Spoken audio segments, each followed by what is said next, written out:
Hop là. Et donc bonsoir tout le monde. Bah, aujourd'hui on va parler de lighting.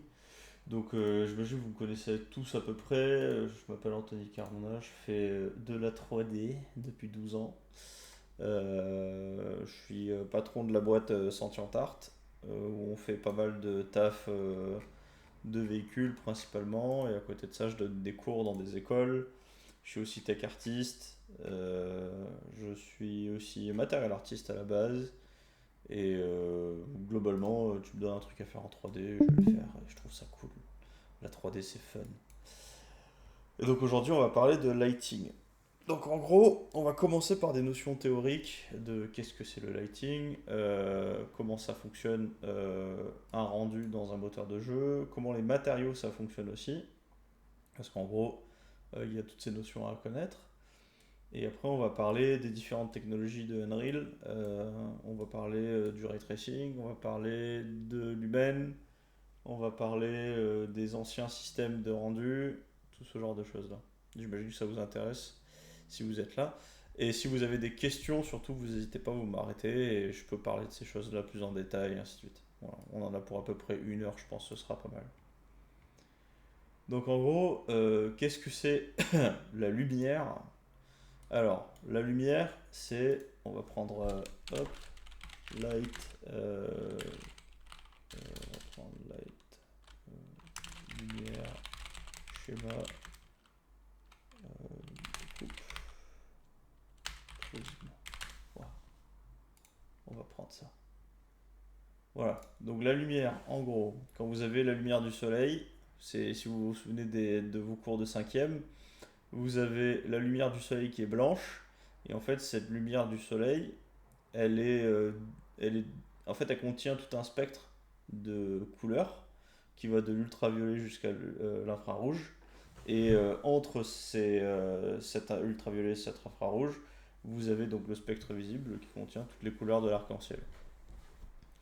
Globalement, qu'est-ce qui se passe quand vous avez un objet, si on prend objet, lumière, couleur, hop, si vous avez un objet, par exemple cette magnifique banane, qui est ici. Si vous avez une lumière blanche, vous allez avoir les rayons blancs qui vont taper sur la surface de la banane et toutes les couleurs en fait vont être absorbées sauf le spectre jaune qui va ressortir. D'accord? Donc ce que vous voyez en fait dans la lumière, enfin ce que vous voyez comme étant de la couleur en fait, c'est la lumière blanche. Toutes les, toutes les ondes de la lumière se font absorber, sauf par exemple ici pour cette pomme rouge, le rouge qui vous est envoyé directement à votre œil. D'accord? Jusque-là tout va bien? C'est la Ouais. lumière. Ok. Vous avez en fait plusieurs phénomènes avec la lumière qui sont assez intéressants. C'est que vous avez donc ça, c'est ce qu'on appelle la réflexion de la lumière. Donc en gros, vous obtenez la couleur de l'objet en la regardant, mais vous avez aussi la diffusion. Donc si par exemple on prend subsurface scattering, vous allez avoir en fait de la lumière qui va rentrer dans un objet, il va se perdre à l'intérieur de cet objet-là, il va aller taper à plusieurs endroits avant de ressortir. Et en fait, en faisant ça, il prend la couleur de la surface qu'il a pénétrée. D'accord? Donc par exemple, si vous avez de la peau, des choses semi-transparentes, c'est cet effet donc, de diffusion de lumière que vous avez. Mais après, vous avez d'autres effets aussi qui peuvent arriver. Par exemple, vous allez avoir un effet qui est assez sympa, qui est l'effet de radiosité. Radiosité. Euh, light. La radiosité, en fait, qu'est-ce que ça dit? C'est que si vous avez une lumière avec une illumination directe, imaginons que vous avez un sol qui est rouge, vous n'allez pas avoir de rouge qui va se diffuser sur les parties blanches du mur. Mais par contre, avec de la radiosité, vous voyez tout de suite, on a la couleur rouge qui vient se diffuser sur le blanc. Et donc ça, en fait, ce qu'on appelle dans le jeu vidéo, c'est la Global Illumination. Vous avez déjà entendu parler de ce terme-là? La GI ou la Global Illumination? J'ai Ouais. entendu. Ouais, déjà entendu? Ok. Donc en fait, le truc qu'il y a, c'est qu'à l'époque, on avait des ordinateurs qui n'étaient pas très puissants. Donc en fait, on pouvait rendre vraiment que de la lumière comme ça, en direct. Si vous regardez des anciens jeux, type par exemple, on va prendre Alone in the Dark. Si on prend le vieux jeu de 96, je crois, 1980. Oh putain, c'est plus vieux que ça encore. 92. Si on prend le bon vieux Alone in the Dark, vous avez cette beauté-là, qui était le jeu, à quoi ça ressemblait. D'accord? Et vous voyez que là, bah, en gros, on n'a pas d'éclairage, mais on a un espèce d'effet de shading sur certains objets. Je sais pas si vous voyez. Euh, je sais pas si vous voyez sur, par exemple, sur ce genre d'objet-là. C'était pas de la 3D, hein, c'était vraiment de la 2D, mais vous voyez un espèce de faux effet de shading. Ça, en fait, c'est parce qu'à l'époque, quand on n'avait pas la puissance pour avoir de l'éclairage, ce qu'on faisait, c'est qu'en fait, on fakeait la surface de l'objet. Donc, si par exemple, vous prenez un Unlit Shader, vous avez ce truc-là, genre il y a zéro lumière, d'accord? Mais si on prend par exemple un Shaded Lit, donc là ce serait par exemple un Lambert, si vous travaillez sur Maya, vous voyez que tout de suite on a un espèce d'effet de lumière. D'accord? Mais ça, en fait, c'est pas du vrai éclairage. Donc, en fait, à l'époque, ce qu'ils faisaient pour faker le côté il y a de la lumière et ainsi de suite, bah, en fait, on faisait un shaded lit. Et vous voyez, ça donne ce genre d'effet-là. Il n'y a pas vraiment de lumière, mais du fait de la normale de l'objet, on a un pseudo effet de lumière. Et ça, vous pouvez le retrouver sur les premiers moteurs de jeu avec ce genre d'effet-là. C'est bon jusque-là, tout le monde me suit? Oui. Oui. Oui. Vous avez le Unlit, donc il n'a juste pas de lumière. Et il y a des jeux qui sont entièrement Unlit, hein. On pense par exemple aux jeux qui sont unpainted, on n'a pas du tout de lumière, vous voyez, par rapport à celui-là.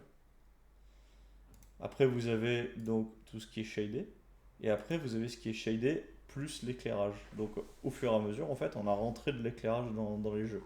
Donc, les premiers jeux à faire de l'éclairage temps réel, c'est notamment Quake. Je sais pas si vous avez joué à Quake à l'époque. Enfin, peut-être vous êtes trop jeune, mais Ah, on n'est pas vieux, hein. Pas vieux comme toi. ouais, c'était Quake 1996, je crois, un truc comme ça, avec le Ok. premier vrai moteur 3D, où en gros on avait des lumières vraiment dynamiques. Vous voyez là ici, on a les premières lumières dynamiques dans les jeux, où on a vraiment des lights ici, et qui sont rendus avec de l'éclairage. Mais vous dites là, ok, on vient de passer d'un jeu type Doom, d'accord, qui est sorti en 93. Ouais, Doom est sorti en 1993, où il n'y avait pas d'éclairage, d'accord? Où là c'était vraiment full faké avec justement ce que je vous disais, les algos Blindfong, et même à l'époque, ils étaient même encore pire que ça, c'est que c'était pas vraiment de la 3D. Si vous êtes curieux de savoir quelle technologie ils ont utilisé, ils utilisent ce qu'ils appellent du BSP. C'est Binaural Split Partitioning, je crois, BSP. Donc en gros, ils utilisent une autre technologie qui n'était pas vraiment de la 3D. Et on est passé à ça. On avait de l'éclairage. D'accord. Et donc là, on se rend compte que déjà, on a de la light, on a des effets dynamiques, on a une diffusion de lumière sur le sol, et ainsi de suite. Mais ça, c'est le genre de truc qui coûte quand même hyper cher à rendre en temps réel sur du matos qui date de 1996. Donc comment ils ont fait ça en fait, les gars? Bah, c'est qu'en fait, ils ont absolument tout faké. Quand ils ont commencé à travailler en temps réel, et je mets bien des air quotes que vous pouvez pas voir parce que je le fais avec mes doigts et j'ai pas de webcam. En fait, ce qu'ils ont fait avec Quake, c'est que les mecs, ils ont juste posé des lights. Ils disaient, bon voilà, je vais avoir une lumière ici, je vais avoir une lumière ici, je vais avoir une lumière ici dans mon éditeur. Et puis après, en fait, quand vient le moment de compiler le jeu, et ben en fait, ils bake le lighting sur un level. Donc en gros, ils ont juste tous les acteurs qui sont compilés. Là, ce genre d'éclairage-là, ça devait prendre des heures et des heures à compiler à l'époque. Et une fois que tout était compilé, ben hop, ils avaient leur éclairage. Et tout ça, c'est statique en fait. C'est un éclairage qui ne bouge pas, parce qu'on peut pas prendre la lampe et la bouger. Tout était statique. Et les seuls éléments vraiment dynamiques, c'était les lumières qui bougent, qui clignotent, tu vois, comme ça par exemple. Ça, c'est du full dynamique. Donc en fait, ce qui se passe, c'est que quand c'est des lumières dynamiques, bah, en fait, le moteur ne compile pas cette partie-là. Il ne bake pas le lighting sur cette partie-là. Mais par contre, il permet d'avoir certains éclairages dynamiques. Mais bon, depuis, on a un petit peu avancé. Donc cette technologie-là de baking de light, on le retrouve sur beaucoup beaucoup de jeux. On le retrouve par exemple sur un de mes jeux préférés, sur Half-Life 2. Half-Life 2 est entièrement baké aussi. Donc là en 2004, tout ça, je vais me faire flashbang par mon propre écran. Mhm. Tout ça en fait c'est du lighting baké. Vous voyez juste qu'en fait la définition est meilleure, mais en fait on a toujours la même technologie que à l'époque de Quake. D'accord. Après si on prend par exemple les jeux comme allez on va prendre Call of Duty Modern Warfare 2. Donc Modern Warfare 2 est sorti en 2009. Eh bien c'est toujours la même chose. Le jeu est toujours full baké, mais on se permet d'avoir plus d'éléments dynamiques dans les levels. Donc on va continuer à baker notre lighting, parce qu'on a plein d'éléments qui sont statiques, et donc on s'en fout en fait de baker ces trucs-là, parce que de toute façon on sait très bien que ça bougera jamais. Mais par contre on va avoir beaucoup plus d'éléments dynamiques, comme par exemple les plantes, les objets qui se déplacent, on va on va pouvoir bouger des objets, et ainsi de suite, beaucoup plus d'objets qu'à l'époque. Donc au fur et à mesure on arrive avec de plus en plus de dynamisme dans nos scènes. Mais le truc qu'il y a, c'est qu'en fait, à partir de 2000, on va dire à partir de Skyrim, ouais, à partir de Skyrim, à peu près 2011, on se retrouve avec des environnements qui ont des cycles jour-nuit. Et donc là, ça devient complexe. Parce que les cycles jour-nuit, en fait, on est obligé de refaire notre éclairage à tout moment. Donc on a un éclairage statique. Et comment on fait en fait pour passer d'un éclairage jour vers un éclairage nuit sans pour autant tout péter à chaque fois. Donc en fait, là, sur Skyrim, on avait des tricks. Globalement, ils avaient différents statuts en fait de light en fonction des moments de la journée. Et puis en fait, Mhm. il changeait juste le lighting à ces endroits-là. Ou alors il faisait tout en full dynamique, mais il devait genre avoir une seule lumière pour pas que ça consomme trop. Mais ça reste que c'est des grosses grosses limitations technologiques et c'était quand même assez chiant. Et puis arrivé les moteurs plus modernes, type Unreal Engine 4, où là on pouvait se permettre d'avoir vraiment beaucoup plus de lighting dynamique. Et donc là on pouvait avoir des cycles jour-nuit qui étaient pas mal et ainsi de suite.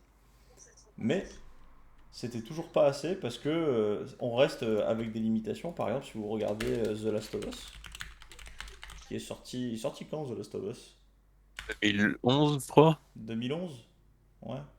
Le premier, hein, je crois, c'est en 2011 ou 2012. Ouais, c'est un truc dans le genre, ouais. Non, attends. Non, 2013. Attends, peut-être que je crois que c'est 2013, non? Non, 2012. 2011. Ouais, 2013. Ouais, 2013 il est Attends. sorti, Les ouais. jeux. Donc là, même Ah. là, en 2013, on est majoritairement sur du statique. Mais ils ont commencé à intégrer des petites technologies type Global Illumination et ainsi de suite.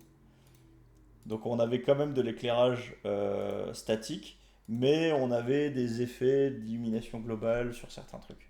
Les premiers vrais jeux qui ont commencé vraiment à utiliser des technos full temps réel avec du ray tracing et ainsi de suite. D'ailleurs, petite question, vous savez ce que c'est le ray tracing ou pas du tout? Petit Vous- peu. Je vais faire semblant de pas savoir, ok? Ouais, vas-y, fais Je sais pas, semblant. monsieur. Je sais Bah, pas, monsieur, c'est je quoi? sais pas, monsieur. Explique-nous.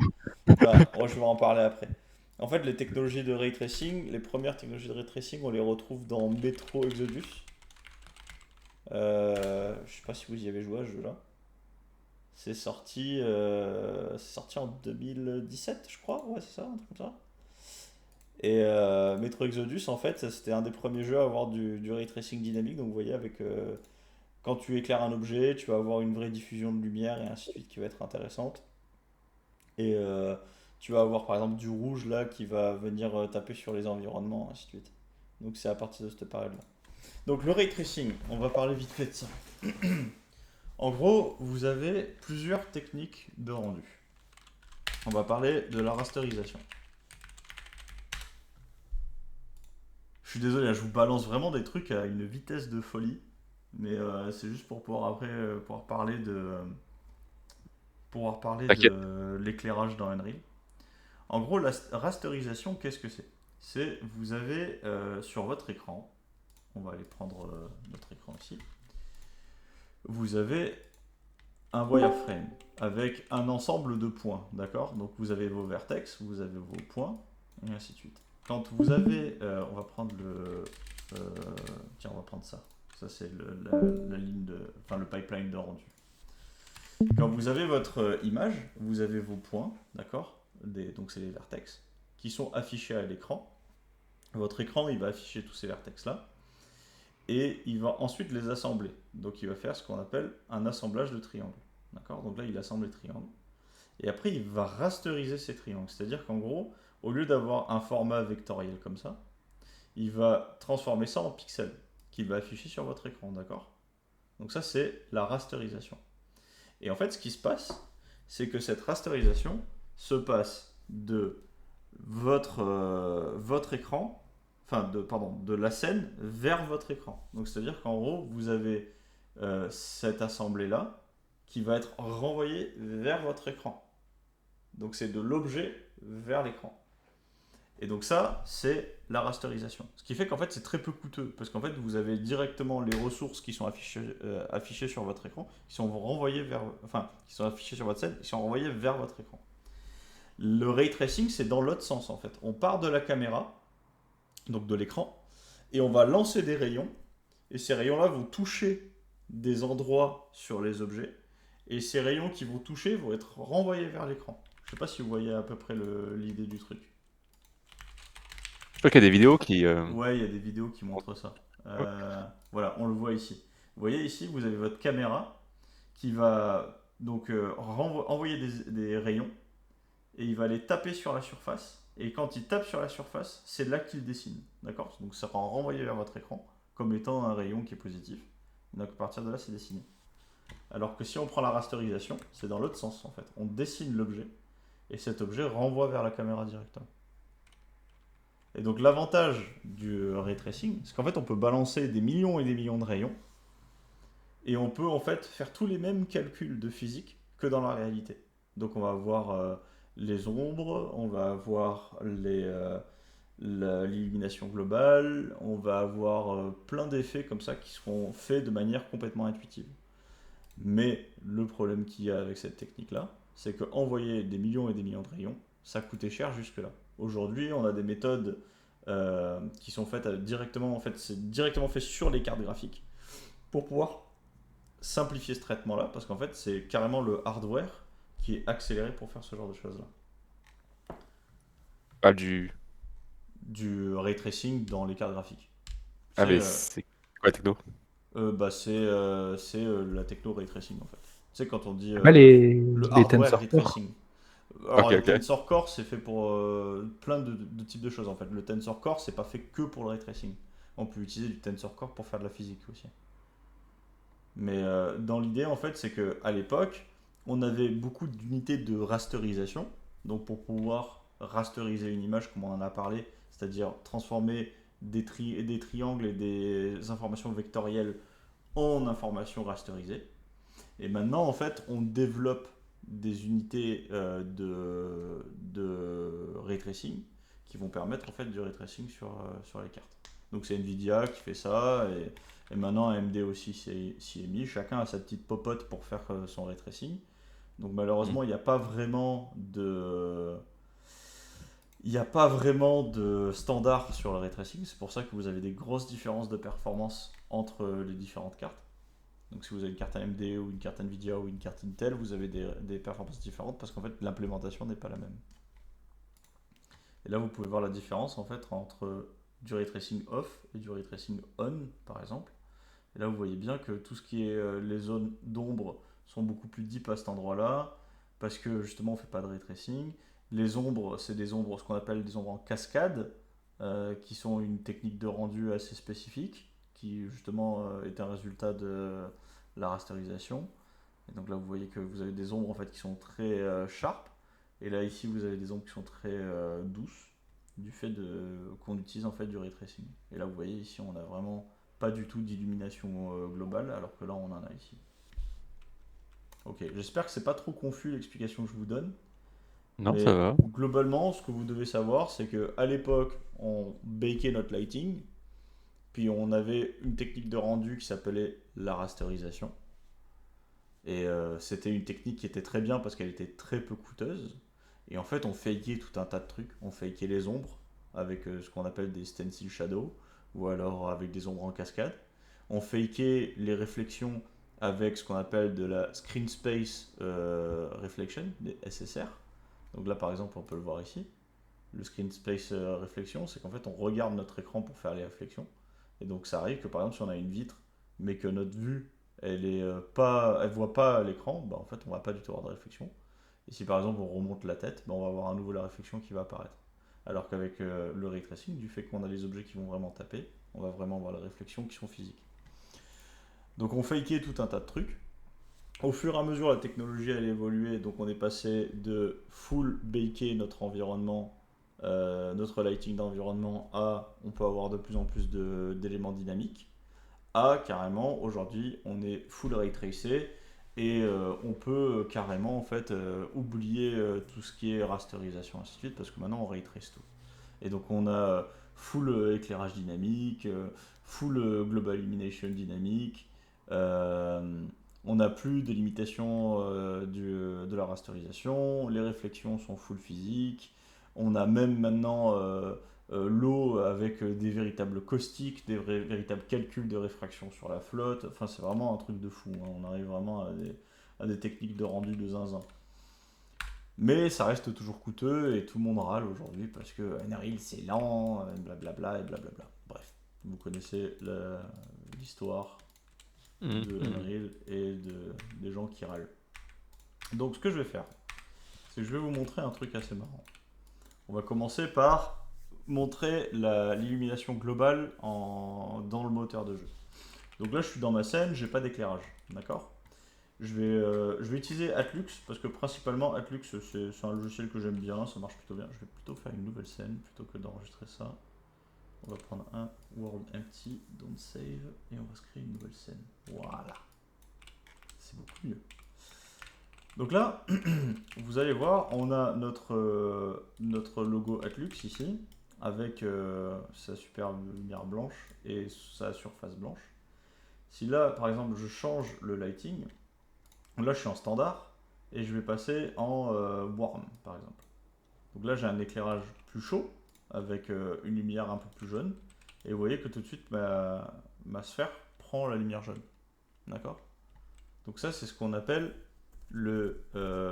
non, c'est pas le IBL. Mais c'est globalement, c'est quand vous avez un éclairage, cet éclairage va influencer votre objet. Et quand vous avez par exemple des environnements avec des skies et ainsi de suite, bah, la couleur de votre sky va influencer votre objet. D'accord. Alors que si je suis en unlit, vous voyez bien que là, mon truc il est full blanc. Alors que là, il est jaune. On voit bien la différence. Si par exemple je prends force, comme ça, on a des éclairages bleus et roses. Vous voyez bien que là, que notre éclairage a totalement changé. Ça, c'est le pouvoir en fait de vraiment avoir un éclairage full dynamique. Si on était à l'époque de Quake, j'aurais pas vu mes changements en fait. J'aurais dû baker mon éclairage pour pouvoir voir mes changements. Et là, pareil, avec normal par exemple. Vous voyez ici, on a notre éclairage. Mais il y a un deuxième truc qui est super intéressant. C'est que si, imaginons, je prends ma sphère là, celle-là, et que je lui colle une autre couleur. Alors, est-ce que je vais pouvoir la choper? Si on prend ça, est-ce que j'ai accès à l'acteur? Je n'ai pas accès à l'acteur. Ce qu'on va faire, c'est qu'on va le dégager ce truc-là et on va se créer une shape, on va se créer un cube. Voilà. Je me crée ce superbe cube, magnifique. Et là, lui, il a une couleur de base, donc c'est parfait pour le modifier. Donc si je prends ce cube-là et que je vais lui changer sa couleur, ok, on va le mettre rouge par exemple, comme ceci. Ce que vous allez observer, c'est que si on prend juste une seule lumière, voilà, et que là vous approchez votre light, vous voyez que le cube rouge en fait va renvoyer de la lumière rouge. Donc ça c'est ce qu'on appelait tout à l'heure, on l'avait appelé comment? La radiosité. C'est Je l'effet sais de pas. radiosité. Donc vous voyez que l'objet influence l'environnement autant que l'environnement influence l'objet. Donc on parle de radiosité, mais on parle aussi de global illumination. D'accord? La GI. Donc ça c'est le gros avantage de tout ce qui est ray tracé et ainsi de suite. Et puis c'est calculé en temps réel. C'est génial. On n'a pas besoin de Mhm. s'emmerder. En plus là si j'en prends un deuxième et que lui je vais le faire bleu, on va se prendre le matériel de ça. Hop. On va le mettre bleu.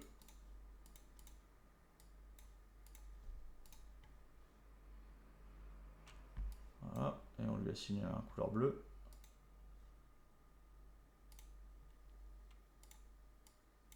Vous voyez bien que là on a des changements de couleur qui sont quand même assez intéressants. Ok. Donc ça c'est plutôt cool. Mais bon, on se dit, ok, sympa, le mec il m'a montré des super effets trop mignons dans Unreal. Mais maintenant, il y a plein d'options en fait dans Unreal. Comment est-ce que ça marche? Comment est-ce que je fais en sorte que mon éclairage il marche bien, ainsi de suite. Donc là, qu'est-ce que vous préférez que je vous montre? Est-ce que je vous montre comment ces acteurs fonctionnent? Parce qu'on voit qu'il y a plusieurs types d'acteurs quand on va dans les lights. On a de la directionnelle, on a du point light, on a du spotlight, on a des rec light et on a un skylight. Est-ce que vous voulez que je vous montre ces acteurs-là? Ça, on voit comment ça fonctionne. Ouais. Oui. Allez, Rapidement, ouais. je vais vous montrer les différences des acteurs. Donc là, ce qu'on va faire, c'est qu'on va juste se poser un cube. On va se poser un cube ici. Hop, voilà. Donc là, on n'a pas de light. D'accord? On va aller chercher le premier acteur de la liste des acteurs de light. Donc là, Unreal, il vous fournit 5 acteurs. Vous avez le directional light, qui est le premier. Le directional light, c'est en fait c'est un soleil. D'accord?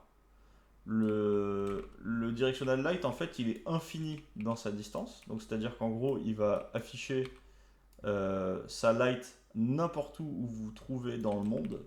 Parce qu'en gros, il a juste une distance infinie. Si vous voyez, là, je le déplace. Il n'y a rien qui change dans le lighting. D'accord? Le gros avantage de ça, c'est que c'est super bien pour simuler un soleil.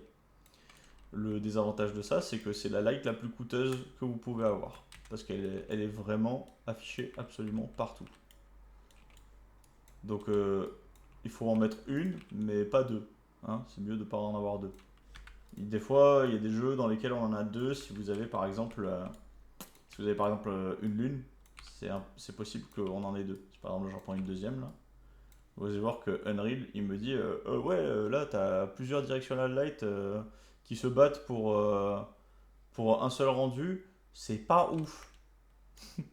Donc en gros, là, le truc qu'il y a, c'est qu'il me dit euh, tu as plusieurs light directional qui compitent pour un seul rendu forward. On n'a pas parlé du forward et du deferred, c'est un truc dont on parlera plus tard. Mais en gros, ce qu'il faut savoir, c'est que tout ce qui va être de l'eau, de la réflexion ou des fogs volumétriques, il ne va pas savoir lequel en fait est celui sur lequel il va devoir se baser pour les réflexions et ainsi de suite. Donc en fait, on peut changer ici la priorité. Si on tape ici Forward Childing Priority, on met 1 et là c'est bon, ils se battent plus pour avoir le rendu. Mais là, vous voyez, j'ai deux soleils en fait. Donc il faudra juste choisir lequel on veut. Bref, ça c'est notre soleil. Vous avez aussi un autre truc qui est assez intéressant avec notre soleil, c'est qu'on peut changer le soft angle ici. Et si vous l'augmentez, on ne voit rien. Ah non, pardon, c'est celui-là, c'est le source angle. Si vous le mettez à 0, vous avez une ombre super sharp. Donc une ombre sharp comme ça, c'est comme si vous étiez en plein soleil sans nuage. Mais plus vous augmentez, plus ça fait comme si vous aviez des nuages. D'accord? Donc si imaginons que vous avez un soleil assez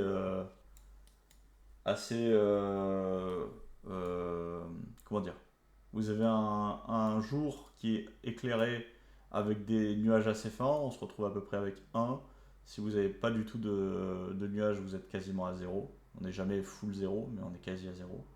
Et si vous avez genre vraiment beaucoup de nuages, en fait, carrément, on va limite enlever les ombres castées par cette lumière-là, quoi. Parce que vous Mhm. le verrez quand vous avez un jour de gris, où genre il n'y a pas du tout de lumière, enfin il n'y a pas du tout de soleil et que vous avez que du nuage, il n'y a quasiment pas d'ombre à l'extérieur. Ouais. Parce Voilà, que les nuages, ils font diffuser la il lumière. diffuse la lumière exactement. Donc là, si vous regardez ici, dans le mode complexité de lighting, vous pouvez voir ici que on a notre éclairage qui est bleu, d'accord? Parce qu'on a une première light qui est ici. Donc là, notre acteur, il affiche du bleu. Et vous voyez que dès que la lumière touche, on a du bleu clair. Et quand elle touche pas, on a du bleu foncé. Alors que si je retire l'acteur, on est full noir parce qu'on a zéro lumière. C'est bon pour vous jusque-là? Euh, Donc là, oui. on a un coup de une lumière. Enfin, globalement, il le compte comme deux lumières. Et Ok. c'est à partir de quelle couleur que c'est grave? Bah en Je fait, vois que. c'est grave en fonction de ta préférence en fait. Ok. Mais on en parlera plus tard de l'optimisation de lumière. Encore le it depends. Bah c'est toujours comme ça malheureusement. Ok, donc là on va parler de la point light. La point light, c'est un acteur de lumière qui fait une light tout autour de lui dans un cercle. Vous voyez ici, vous avez bien le rayon ici d'action, d'accord? Donc il va éclairer dans son rayon d'action. Le truc qu'il y a, c'est que la point light, elle est assez coûteuse parce qu'elle éclaire justement tout autour d'elle. Donc si on regarde le mode d'optimisation de light, vous voyez bien ici qu'on a un cercle qui se dessine autour de notre point light. Donc les point light c'est bien, mais à utiliser avec parcimonie si vous en avez beaucoup. Parce que si je commence à en ajouter, là je vais superposer deux lights, vous voyez que là ici, on monte en complexité. Vous voyez ici là? PS, c'est pixel shader. C'est le coût d'affichage de la surface en pixels. Si j'en mets 3, je vais avoir du orange. Et si j'en mets 4, je vais avoir du violet. Et si j'en mets 5, là ça commence à être pas ouf. Vraiment, vraiment pas ouf. Mhm. Ok.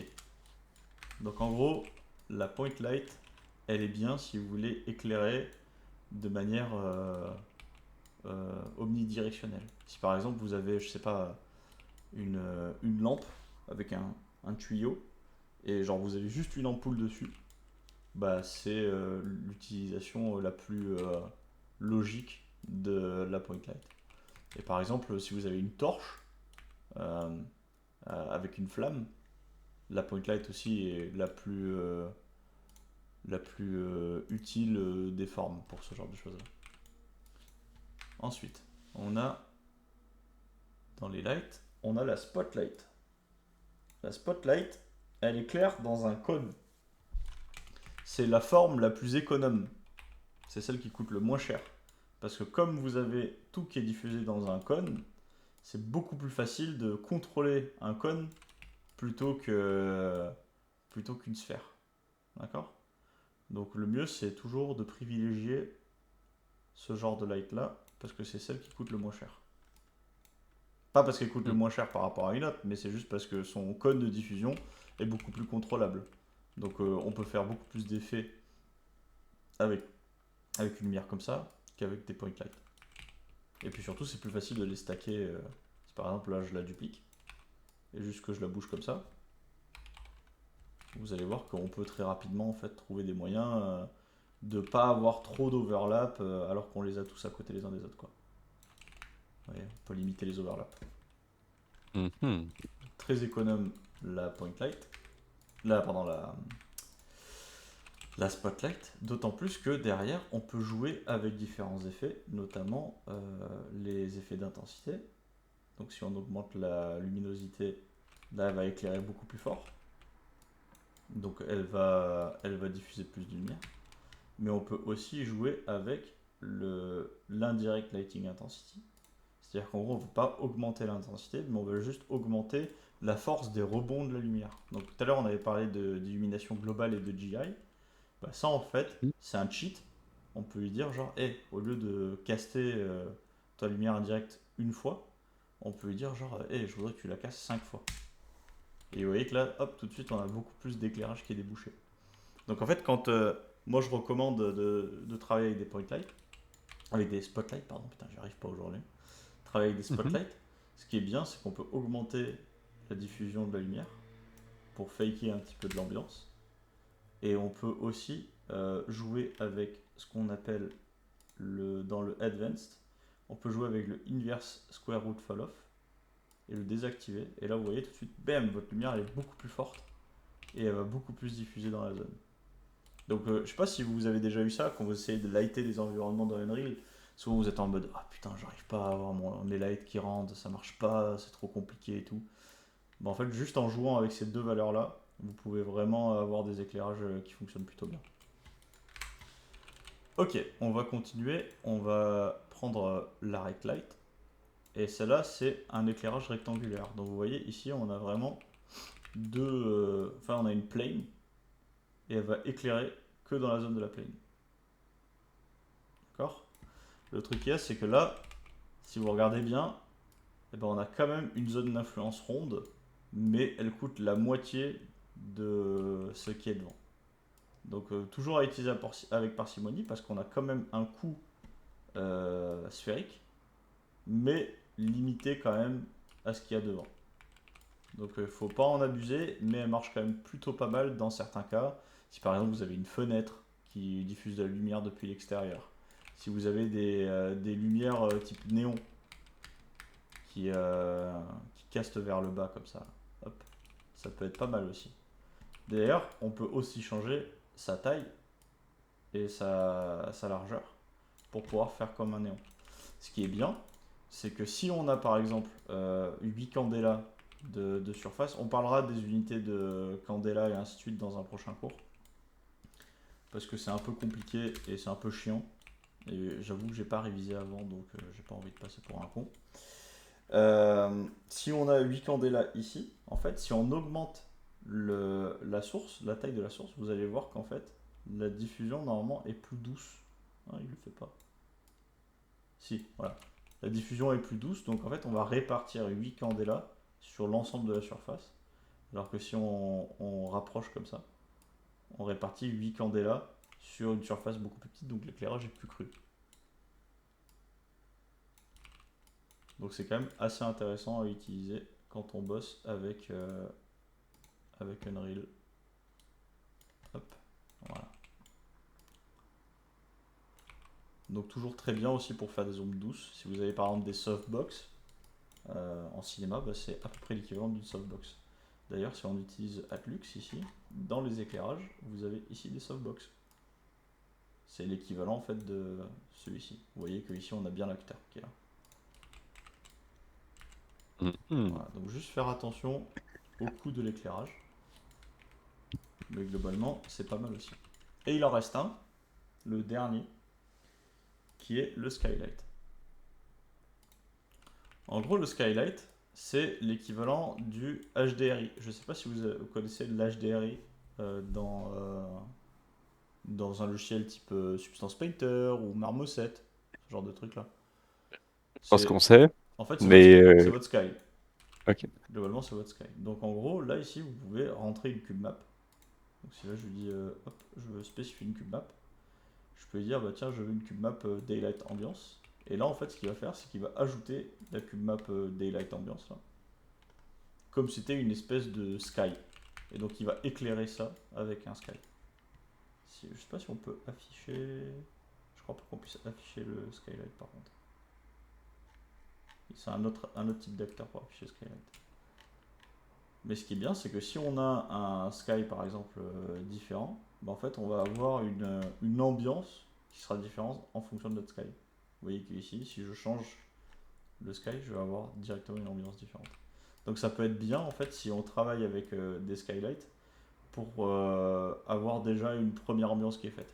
Aujourd'hui, on utilise de moins en moins la skylight parce que comme on a un éclairage full dynamique, Si vous avez une scène qui est bien fournie, vous n'avez plus besoin de ce genre de skylight. Parce que globalement, c'est votre environnement qui va faire l'ensemble de l'éclairage.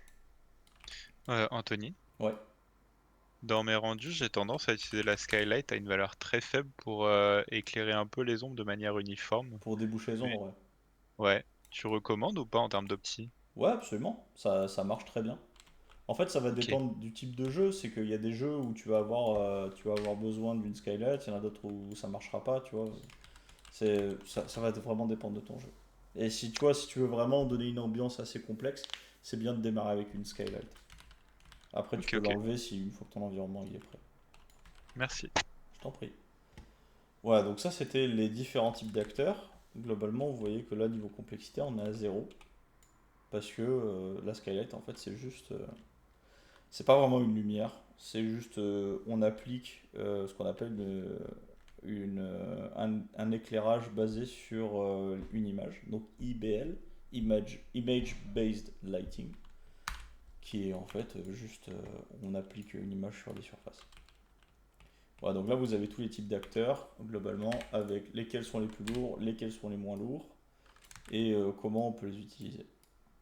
Donc disons, on va partir sur... Hop, je vais fermer ça, et on va partir sur cette scène. Je vais strip les lights, donc là on va prendre tous les light actors, et on va tout dégager. Il faut juste que je pense bien à ne pas sauvegarder, sinon je suis un homme mort.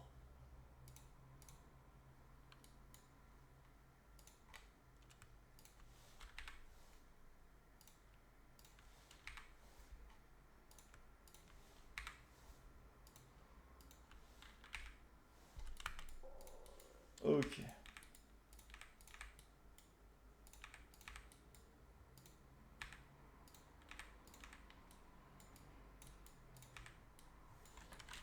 Ok, donc là on n'a plus du tout de lumière. Vous voyez que bon, on a juste cet éclairage là, mais ça c'est un éclairage indirect.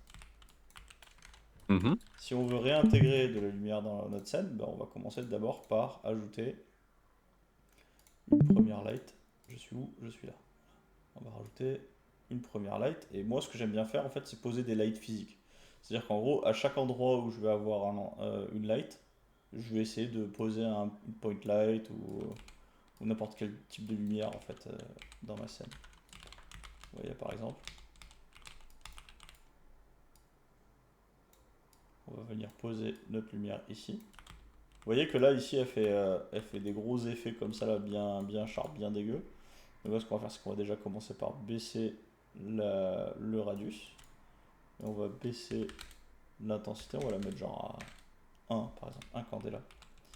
Et là, ce qu'on va faire, c'est qu'on va augmenter le radius de la source, la source du radius. Donc en gros, le radius de la source, pardon. Et ce qui fait qu'en fait, on va passer au-delà des petites grilles ici, et ça va enlever les espèces d'ombres dégueulasses qu'on avait. Vous voyez, ça donne un truc un peu mieux. Si par exemple, je veux rajouter une light ici, on va aller chercher un track light. Hop, on va venir le placer en haut. Normalement, j'ai une light ici, mais en fait, il est baké dans mon acteur. Donc, je vais devoir la poser comme ça.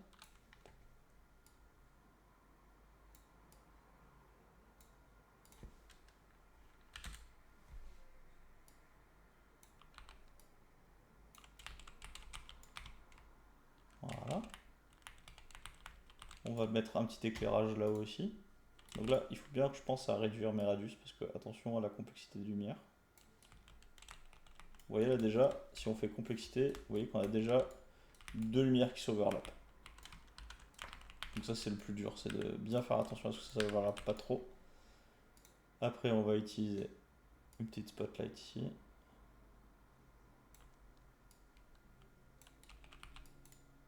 Qui va descendre du plafond là comme ça.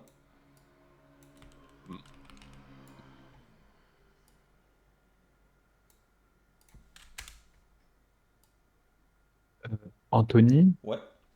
juste, t'as passé en revue tous les types de lights et d'optimisation, etc. Mais du Ouais. coup, au niveau de l'émissive, on est comment? L'émissive dans Unreal. Ouais, Alors l'émissive dans Unreal c'est plutôt pas mal. C'est bien pour faker en fait des lumières. Par contre, le truc qu'il faut se rappeler, c'est que l'émissif dans Unreal, ça reste, ça va pas très loin en distance.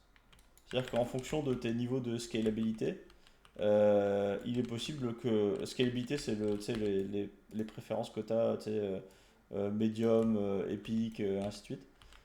Il est possible en fait que ça rende vraiment pas ouf à certaines distances. Ça fait beaucoup de noise aussi.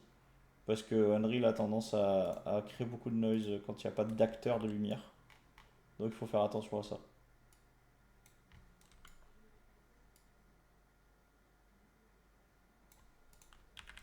Et Et là, en du fait, coup, en termes de complexité, c'est comment? C'est zéro, ça coûte zéro. Ok.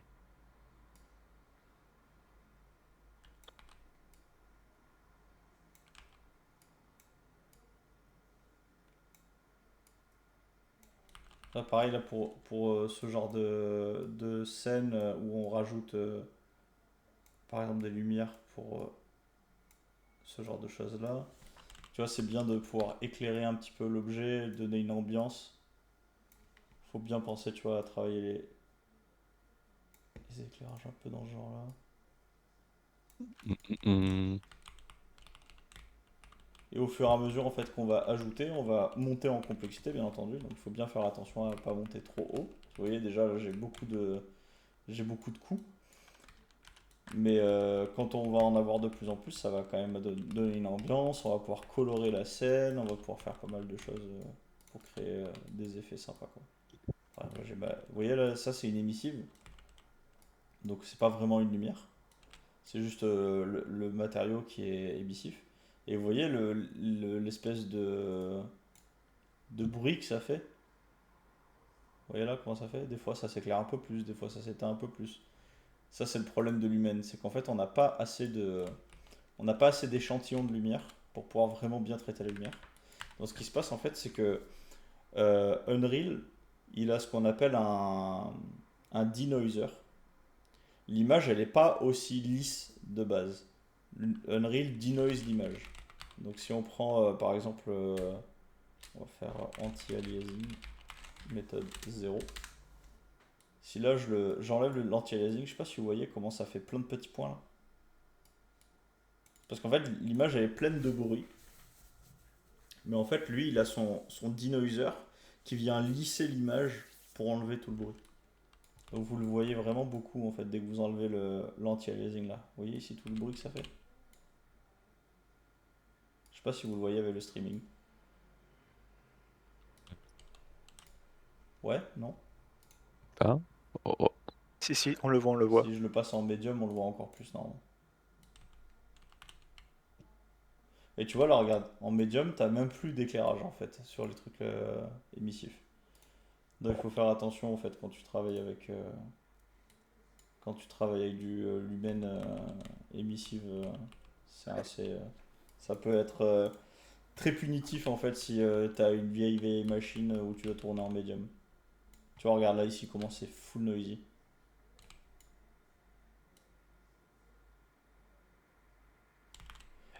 Voilà. Donc en gros, pour avoir le moins de noise possible, il faut vraiment penser à utiliser des acteurs de lumière. Hop. Donc là, par exemple, ici, si on veut avoir une lumière qui est beaucoup plus douce, on va prendre un spotlight et on va le poser.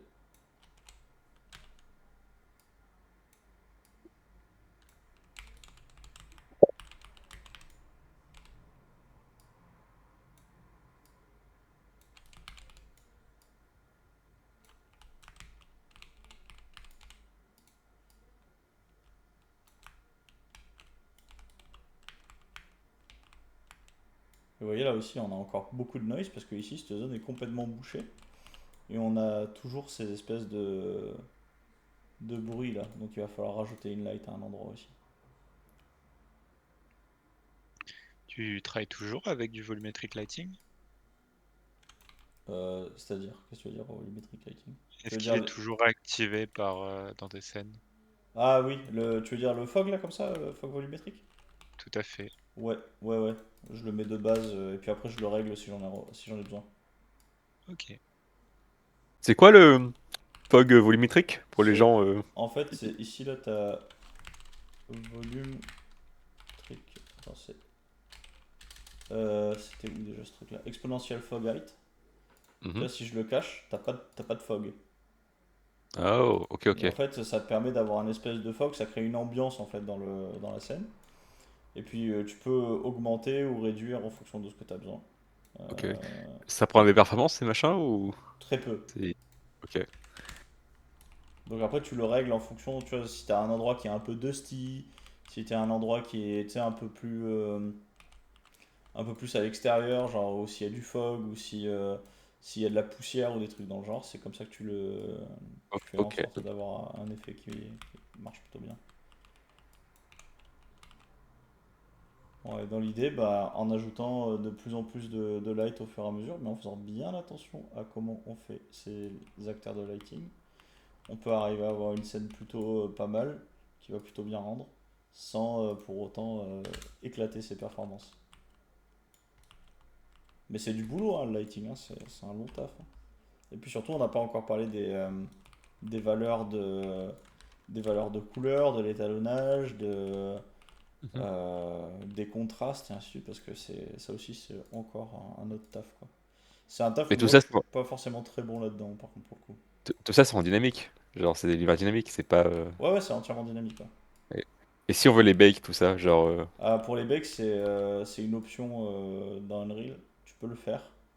mhm. Mais je t'avoue que moi, je l'ai pas fait depuis un moment.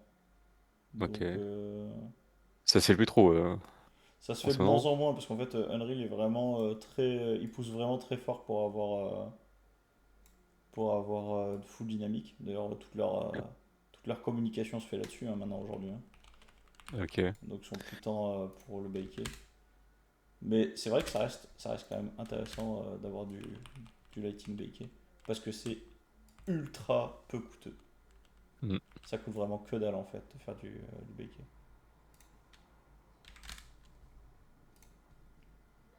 Ah tiens, on va parler vite fait de température aussi. Est-ce que vous connaissez les températures en lumière? Moi, je connais. Ok, on va parler des températures. Alors, les températures, c'est exprimé en Kelvin, et non pas en Kelvin. Ah, ah. Et en gros, vous avez donc les différentes températures qui sont exprimées ici. 6500, c'est la lumière du soleil, un jour de soleil. Un jour d'été, c'est 6500 Kelvin. Et plus vous descendez en Kelvin, plus ça devient rouge. Et plus vous montez, plus ça devient blanc, plus ça devient bleu parce que c'est froid. Donc en gros, quand on dit qu'on a une température neutre, c'est on est à 6500 Kelvin. Et plus on va vers le chaud, plus on descend vers 2000. Et plus on va vers le froid, plus on monte à 8000. Donc là, par exemple, au lieu de mettre une couleur vraiment, c'est moi qui choisis. C'est moi qui choisis la couleur, là je fais RGB+. Je peux en fait spécifier une couleur en Kelvin. Donc là, si on cherche température ici, on clique sur Use Température et on peut prendre par exemple 5500. Et là, on va avoir une lumière un peu plus jolie. Donc c'est assez fin comme changement, mais ça fait quand même pas mal dans les ambiances quand on éclaire une scène. Ça a l'air utile quand tes lumières, c'est des flammes. Ouais, c'est des torches. Ouais, par exemple. Ouais. Mais en fait, c'est Ça, bien parce que c'est standardisé le Kelvin. Hmm. Tu vois, par exemple là, ici, je vais poser donc ma light qui va venir hop, éclairer mon évier. Je vais baisser l'intensité pour avoir un truc pas trop fort. Voilà. Mais par exemple, je voudrais déjà avoir une ombre un peu plus douce, donc je vais augmenter ici ma saturation. Pas ma saturation. Pardon, c'est pas ça. C'est ici, je vais changer mon indirect lighting intensity. Je vais mettre à genre 3. Donc là, je vais avoir une ombre un peu moins forte. Peut-être que je vais augmenter mon source width, mon radius légèrement. Et là, ici, je vais rendre la couleur un peu plus froide. Je vais passer par exemple à 8000 Kelvin. Et là, j'ai une image beaucoup plus bleue. Donc je peux créer plusieurs ambiances colorées dans la même scène pour avoir quelque chose qui rend un peu un peu plus froid à certains endroits, un peu plus chaud à d'autres. Parce que par exemple quand vous avez du bois, vous préférez avoir quelque chose de chaud. Quand vous avez de l'émail comme ça, vous préférez avoir quelque chose de plus froid. Et donc si vous voulez par exemple avoir des choses accueillantes ou repoussantes, il faut beaucoup jouer sur les couleurs. Voilà. Donc c'est un peu un primer d'éclairage. Il n'y a pas, enfin je suis allé assez vite sur pas mal d'aspects parce que j'ai qu'une heure malheureusement. Mais ça me fera plaisir d'en parler un peu plus après. Et peut-être se poser, commencer à éclairer peut-être un prop, éclairer un objet. On va parler aussi de l'éclairage en 3 points, comment on fait pour avoir des éclairages qui sont intéressants quand vous voulez présenter vos pièces de portfolio, ainsi de suite. Je pense que ce sera plutôt cool. Et après, on pourra parler un petit peu plus en détail d'optimisation, et ainsi de suite. Qu'est-ce que vous en pensez? Ça vous intéresse? Vous avez envie? Voilà. Carrément. Ouais, c'est Oui, surtout oui, grave le intéressant. côté optimisation qui Ok. m'intéresse pour moi, mais Ouais. Ça va, vous avez trouvé ça intéressant jusque-là? c'est très bien. C'est très bien. Oui, c'est très oui. bien. Ouais. Est-ce que vous avez appris des trucs? Moi, j'ai appris un truc Oui. au tout début. Ouais. Ouais. Ok. Oui. Parce que il y a beaucoup de trucs que vous aviez vus en cours déjà ou pas? Ah ouais. Encore moi. Je sais pas encore moi. Ouais, ouais, ouais. On fait moins de théorie en cours quand même, du coup. Nada. Nada, vous avez rien appris du tout en cours? Et puis, qu'est-ce que vous foutez là-bas? Ouais, c'est vrai, vous foutez en cours. Venez chez moi, c'est gratuit. Bah, c'est pour ça qu'on est là. Ah bah oui, c'est vrai. Oh. Moi, j'ai une question, c'est sur les lumières qui sont bake. Ouais. On les bake sur quoi? Sur une